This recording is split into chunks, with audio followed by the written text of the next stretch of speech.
اللہ رب العزت کی حمد و ثنا حضور سرکار دو عالم صلی اللہ علیہ وآلہ وسلم کی ذات والا صفات پر ہدیہ درود و سلام کا نذرانہ پیش کرنے کے بعد دعا ہے کہ اللہ رب العزت میری اور آپ سب کی حاضری کو اپنی پاک بارگاہ کے اندر قبول و مقبول فرمائے، اور جو آیہ مبارکہ میں نے تلاوت کی اللہ رب العزت مجھے اس کے ضمن کے اندر حق سچ بیان کرنے کی توفیق عطا فرمائے۔ عزیزان محترم، 6 رجب المرجب یوم وصال حضرت سیدنا خواجہ خواجگاں سید معین الدین چشتی اجمیری رحمۃ اللہ تعالی علیہ آپ کا یوم وصال ہے، اور اسی حوالہ سے چند باتیں آپ کے گوش گزار کروں گا۔ دعا ہے کہ اللہ رب العزت مجھے حق سچ بیان کرنے کی توفیق عطا فرمائے۔ عزیزان محترم، اللہ کے جو اولیاء ہوتے ہیں اللہ رب العزت ان کو ایک خاص مقام اور مرتبہ عطا فرمایا کرتا ہے، ان کی ایک امتیازی شان ہوا کرتی ہے، ایک ان کی رفعت ہوا کرتی ہے، بلندی ہوا کرتی ہے۔ اس کی اصل وجہ یہ ہے کہ وہ اللہ رب العزت سے محبت کرتے ہیں، اللہ رب العزت بھی ان سے پھر محبت کرتا ہے، یہ ان کو شان مل جاتی ہے۔ پھر اگر وہ رب کی بارگاہ کے اندر کوئی التجا کرتے ہیں، کوئی دعا کرتے ہیں، تو اللہ رب العزت ان کی دعاؤں کو رد نہیں کیا کرتا بلکہ قبول و مقبول فرما لیا کرتا ہے۔ 2 قسم کی ولایت ہوتی ہے، ایک ولایت عام ہوتی ہے اور ایک ولایت خاص ہوتی ہے۔ ولایت عام ہم سب کو میسر ہوتی ہے، یعنی ہم رب سے محبت کرتے ہیں، ہر کوئی یہی کہتا ہے کہ ہم رب سے محبت کرتے ہیں، تو اس کو ولایت کہتے ہیں، اس کو ولی کہتے ہیں۔ مگر یہ درجہ کون سا ہے؟ ولایت عامہ، یعنی عام ولایت جو سب کو میسر ہے، یہ وہ درجہ ہے۔ اور ایک درجہ ولایت خاص کا ہوا کرتا ہے، وہ جو درجہ ہوتا ہے اس درجے کے اندر اللہ رب العزت کے مقبول بندے ہوا کرتے ہیں، اللہ رب العزت کے برگزیدہ بندے اس درجے کے اندر ہوا کرتے ہیں جن کو ولایت خاص کا درجہ جو ہے وہ عطا کیا جاتا ہے۔ وہ اللہ رب العزت کے مقرب بندے، اس قدر ان کو قربت مل جاتی ہے کہ وہ اللہ رب العزت کے خاص دوست بن جایا کرتے ہیں۔ انہی خاص دوستوں میں سے، انہی خاص اولیاء میں سے ایک بزرگ ہستی کا ذکر خیر آج انشاءاللہ العزیز ہم کریں گے۔ حضرت خواجہ معین الدین چشتی اجمیری سنجری رحمۃ اللہ علیہ، آپ 6 صدی ہجری کی بلند ترین ہستی ہیں، اور آپ سجستان کے شہر سنجر کے اندر پیدا ہوئے، سنجر کے اندر پیدا ہوئے 537 ہجری کو، اور آپ کا نام حسن ہے اور لقب آپ کا معین الدین ہے، غریب نواز ہے، عطائے رسول ہے، سلطان الہند ہے، نائب رسول ہے، مختلف آپ کو القابات جو ہے وہ ملے، مگر آپ کا اصل جو نام ہے وہ حسن ہے۔ اور آپ نجیب الطرفین سید ہیں، یعنی والد اور والدہ دونوں طرف سے آپ سید زادے ہیں، ایک طرف سے حسنی سید ہیں اور دوسری طرف سے حسینی سید ہیں۔ حضرت خواجہ غریب نواز رحمۃ اللہ علیہ، آپ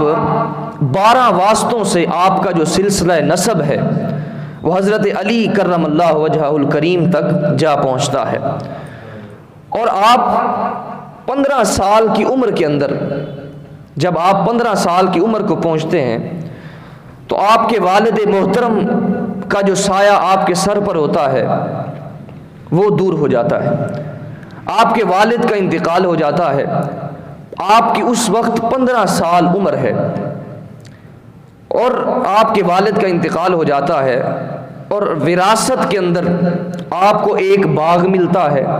اور ایک چکی ملتی ہے اور باقی کچھ سامان ملتا ہے، آپ اس سارے سامان کو فروخت کر دیتے ہیں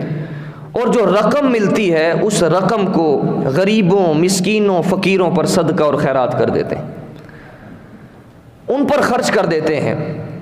اور حضرت خواجہ غریب نواز رحمۃ اللہ علیہ آپ پھر کیا کرتے ہیں؟ پھر آپ سمرقند چلے جاتے ہیں۔ سمرقند کے اندر جا کر آپ قرآن پاک کی تعلیم حاصل کرنا شروع کر دیتے ہیں، قرآن پاک کو یاد کرنا شروع کر دیتے ہیں۔ پھر آپ نے وہاں پر قرآن پاک کو حفظ کیا، پھر مولانا شرف الدین سے آپ نے علم کو سیکھا۔ پھر چند عرصہ وہاں پر رہنے کے بعد حضرت خواجہ غریب نواز رحمۃ اللہ علیہ جس قدر علم سیکھتے تھے ان کے اندر پیاس اور بڑھتی جاتی تھی، اور علم کی چاشنی جو ہے وہ مزید تیز تر ہوتی جاتی تھی۔ اس وجہ سے حضرت خواجہ غریب نواز رحمۃ اللہ علیہ سمرقند سے پھر بخارا چلے جاتے ہیں۔ بخارا کے اندر مشہور و معروف عالم شیخ حسام الدین ان کے پاس پہنچتے ہیں اور ان سے جا کر 5 سال جو ہیں وہ رائج علوم و فنون جو ہیں ان سے سیکھتے ہیں، ان سے علم حاصل کرتے ہیں۔ 5 سال کا عرصہ پھر آپ بخارا کے اندر گزارتے ہیں۔ بخارا کے اندر 5 سال علم حاصل کرنے کے بعد پھر آپ باطنی علوم کے لیے، جب ظاہری علوم آپ مکمل کر چکے ہوتے ہیں، ظاہری علم دین کا علم جو ہوتا ہے وہ حاصل کر چکے ہوتے ہیں، پھر باطنی علم کے لیے آپ ایران کے شہر ہارون میں چلے جاتے ہیں۔ یعنی پہلے جو اولیاء تھے وہ ظاہری علم بھی حاصل کرتے تھے اور ساتھ ساتھ باطنی علوم کو بھی حاصل کیا کرتے تھے اور ان کی طرف بھی گامزن ہوا کرتے تھے، یعنی دونوں علوم وہ ہیں وہ حاصل کیا کرتے تھے۔ اسی طرح آپ نے پہلے حفظ کیا، پھر 5 سال بخارا کے اندر آپ نے علم دین کو حاصل کیا۔ جب ظاہری علوم کی فراغت حاصل کر چکے، پھر حضرت خواجہ غریب نواز رحمۃ اللہ علیہ باطنی علوم کے لیے آپ ایران کے شہر ہارون میں چلے جاتے ہیں، اور حضرت خواجہ عثمان ہرونی رحمۃ اللہ علیہ ان سے آپ بیعت کرتے ہیں، اور بیعت کر کے ان کی خدمت کے اندر، ان کی سنگت و صحبت کے اندر 20 سال آپ وہاں پر گزارتے ہیں، ان کی صحبت کے اندر رہتے ہیں، اور 20 سال آپ ان سے اکتساب فیض حاصل کرتے ہیں اور معرفت کی جو منازل ہیں وہ طے کرتے ہیں۔ 545 ہجری سے لے کر 622 ہجری تک حضرت خواجہ معین الدین چشتی اجمیری رحمۃ اللہ علیہ یہ جو عرصہ بنتا ہے 77 سال کا، 77 سال آپ کیا کرتے ہیں؟ آپ سفر کے اندر ہی گزارتے ہیں، کبھی مشائخ سے ملتے ہیں، کبھی علم دین کو حاصل کرتے ہیں۔ 77 سال حضرت خواجہ غریب نواز رحمۃ اللہ علیہ علم کی تگ و دو کے اندر گزارتے ہیں، کہیں پر علم کو بکھیرتے ہیں اور کہیں سے علم کو حاصل کرتے ہیں۔ آپ اس عرصہ کے اندر مختلف مقامات پر آپ جاتے ہیں، مختلف ممالک کے اندر، مختلف شہروں کے اندر آپ جاتے ہیں، جن کے اندر آپ کی سیرت کے اندر یہ مختلف شہروں کے نام ملتے ہیں۔ آپ مدینہ شریف بھی جاتے ہیں، مکہ شریف بھی پہنچتے ہیں، خراسان کے اندر، سمرقند کے اندر، بخارا کے اندر، عراق کے اندر، ہارون کے اندر، بغداد کے اندر اور خرقان کے اندر، اسی طرح آپ غزنی کے اندر بھی پہنچتے ہیں، دمشق کے اندر بھی آپ پہنچتے ہیں، اور جیلان کے اندر بھی پہنچتے ہیں، اصفہان کے اندر بھی جاتے ہیں، ملتان کے اندر بھی جاتے ہیں، لاہور کے اندر بھی آتے ہیں، اور دہلی کے اندر بھی، اجمیر کے اندر بھی آپ جاتے ہیں، اور وہاں سے اکتساب فیض بھی حاصل کرتے ہیں اور لوگوں کو اس سے فیض بھی آپ عطا کرتے ہیں، اور بھی بہت سارے شہروں کے اندر آپ تشریف لے جاتے ہیں۔ ان 77 سال کی عمر کے اندر، 77 سال کا جو آپ کا عرصہ ہے، اس عرصے کے اندر حضرت خواجہ غریب نواز رحمۃ اللہ علیہ مختلف شہروں کے اندر آتے جاتے ہیں۔ تو اسی طرح حضرت خواجہ غریب نواز رحمۃ اللہ علیہ آپ نے علوم باطنی جو ہیں وہ حاصل کیے اور معرفت کی جو منازل ہیں وہ طے کی۔ حضرت خواجہ غریب نواز رحمۃ اللہ علیہ پھر آخر کے اندر حضور علیہ الصلوۃ والتسلیم کے حکم کے مطابق، ارشاد کے مطابق، فرمان پر عمل کرتے ہوئے آپ اجمیر شریف کے اندر آتے ہیں، اور اجمیر شریف کے اندر آ کر آپ آخر تک وہاں پر قیام فرماتے ہیں۔ جس شہر کے اندر بھی جاتے وہاں پر تنہائی اختیار کرتے، خلوت اختیار کرتے، وہاں پر اپنی پرسنالٹی کو ظاہر نہ کرتے، جہاں پر آپ مشہور ہو جاتے وہاں سے آپ کوچ کر جاتے، کیونکہ اولیاء اللہ جو ہوتے ہیں وہ اپنی اس قدر اپنی عزت نہیں چاہتے کہ لوگ اس کو معزز کہہ کر جانیں، اس قدر ان کی توقیر کریں، وہ اس سے بچتے ہیں کہیں ہمارے اندر غرور پیدا نہ ہو جائے، تکبر ہمارے اندر نہ آ جائے، اس وجہ سے آپ اس شہر سے کوچ کر کے دوسرے شہر کے اندر منتقل ہو جاتے۔ حضرت خواجہ قطب الدین بختیار کاکی رحمۃ اللہ علیہ آپ کے جو مرید خاص اور خلیفہ ہیں، وہ فرماتے ہیں کہ جب کبھی کسی شہر کے اندر جاتے تو حضرت خواجہ غریب نواز وہاں پر زیادہ تر آپ قبرستان کے اندر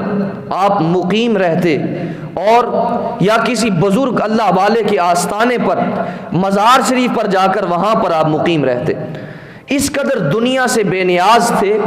دنیا سے بے رغبتی اختیار کرتے۔ اولیاء اللہ کی یہ صفات کے اندر شامل ہے کہ وہ دنیا سے بے نیاز ہو کر رہتے ہیں، ان کے سامنے اپنی دنیا کو ظاہر نہیں کرتے۔ جس طرح آپ دنیا کے اندر رہیں اور دنیا آپ کے اندر نہ رہے، وہ اسی کا مرقع اور منبع ہوا کرتے ہیں۔ حضرت خواجہ اویس کرنی رضی اللہ تعالی عنہ، آپ کے بارے میں آتا ہے کہ 70,000 ملائکہ کے جھرمٹ کے اندر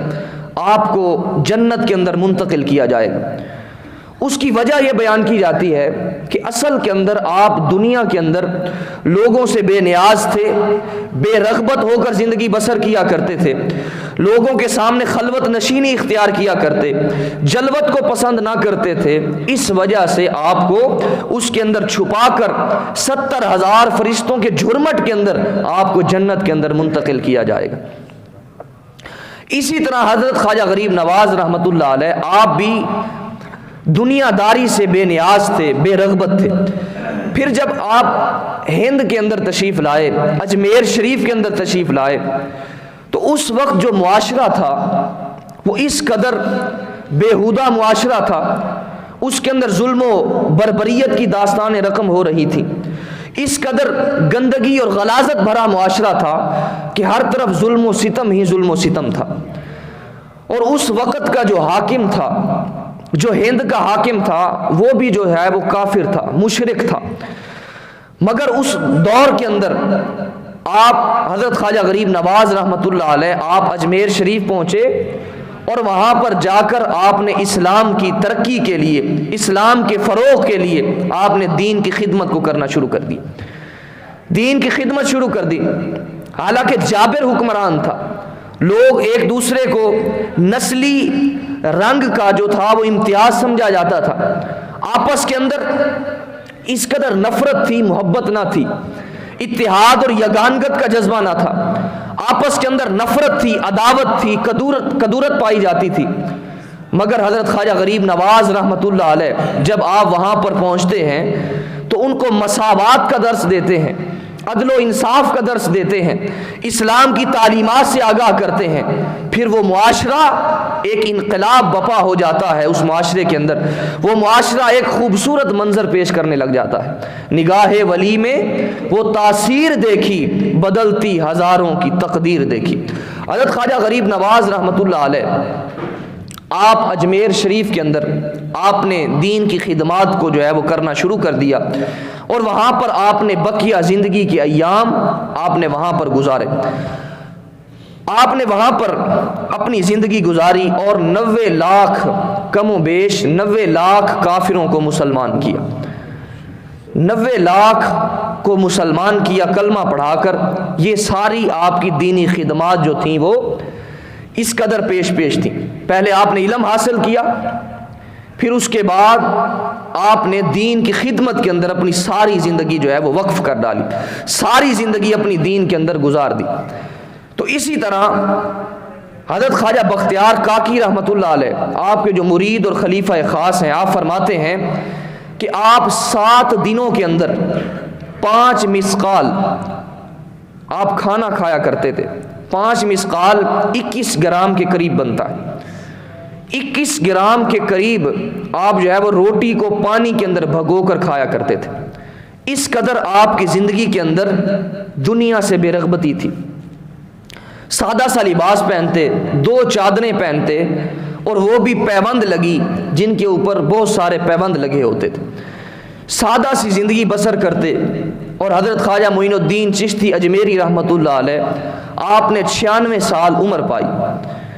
96 سال عمر پائی، اور ساری زندگی اپنی دین کے اندر وقف کر ڈالی۔ دین کی خدمت کے اندر آپ نے ساری زندگی جو ہے وہ اپنی وقف کی اور دین کی خدمت کے اندر پیش رہے۔ اسی طرح حضرت خواجہ غریب نواز رحمۃ اللہ علیہ، آپ کی نگاہ کا بڑا کمال جو ہے وہ مشہور تھا۔ نگاہ کے اندر آپ کی اتنی تاثیر تھی کہ اگر کافروں کو بھی دیکھ لیتے تو وہ بھی کلمہ پڑھ کر مسلمان ہو جاتے تھے۔ اس قدر آپ کی نگاہ کے اندر عمل کی برکت کی وجہ سے اللہ رب العزت نے آپ کی آنکھوں کے اندر اتنی تاثیر رکھی تھی۔ آپ ایک مرتبہ ایک سخت جابر حکمران تھا، بادشاہ تھا، اس کا ایک باغ تھا۔ اس باغ کے اندر وہ حاکم جو تھا وہ رہا کرتا تھا۔ حاکم سبز Hey there. Subscribe to my channel. And also press this bell icon, so you never miss any new updates, cause whenever we upload new video you will get a notification on your phone.